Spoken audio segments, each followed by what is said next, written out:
पाठ 16 अपठित गद्यांश unseen pros passages. अपठित का अर्थ है जिसे पहले पढ़ा न गया हो।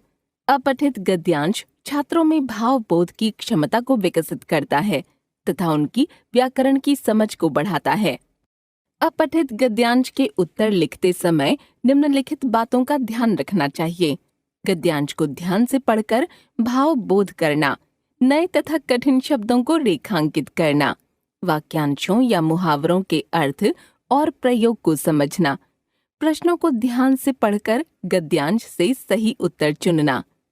गद्यांश पर आधारित बहुविकल्पीय प्रश्न होने पर उनके उत्तर विकल्पों में से ध्यानपूर्वक चुनना। आइए अपठित गद्यांश के कुछ उदाहरण देखते हैं। बहुविकल्पीय प्रारूप। राष्ट्रमंडल खेलों की शुरुआत का श्रेय कनाडा के मेलविल मार्क्स रॉबिन्सन को जाता है। वे 1928 के ओलंपिक खेलों में अखबार के संवाददाता तो थे ही, इसके साथ ही उन्हें कनाडा की एथलेटिक टीम का मैनेजर भी बना दिया गया था। तब उन्होंने सोचा कि ब्रिटिश सत्ता के अधीन सभी देशों के खिलाड़ियों के लिए भी कुछ होना चाहिए। उनके प्रयास से राष्ट्रमंडल खेलों का कनाडा के हैमिल्टन शहर में 16 से 23 अगस्त 1930 तक आयोजन हुआ। कॉमनवेल्थ राष्ट्रमंडल का अर्थ है समान सोच, विरासत और संस्कृति वाले देश। यह उन 54 स्वतंत्र देशों का समूह है जो कभी ब्रिटिश साम्राज्य का हिस्सा रहे थे। क राष्ट्रमंडल खेलों की शुरुआत का श्रेय जाता है 1. सुरेश कलमाड़ी को, 2. डब्ल्यू ब्राउन को, 3. मेलविल मार्क्स रॉबिन्सन को, 4. कांग्रेस पार्टी को। उत्तर 3. ख रॉबिन्सन ने किस खेल को कवर किया था? 1. राष्ट्रमंडल खेल को, 2.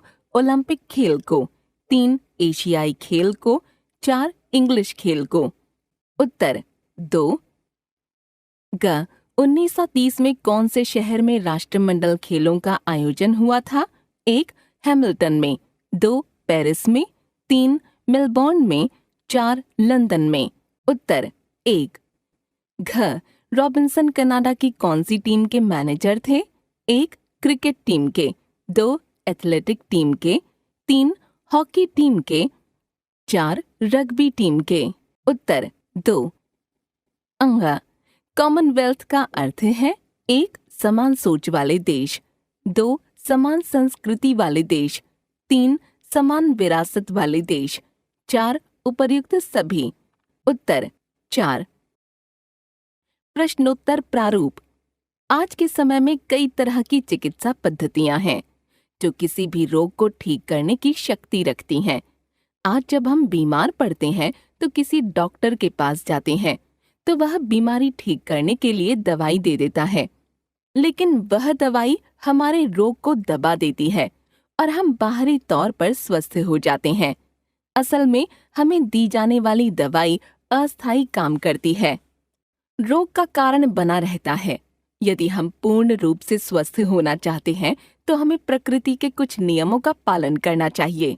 क रोग को ठीक करने की शक्ति किन में है? उत्तर रोग को ठीक करने की शक्ति कई तरह की चिकित्सा पद्धतियों में है। ख हम डॉक्टर के पास कब जाते हैं? उत्तर हम डॉक्टर के पास बीमार पड़ने पर जाते हैं।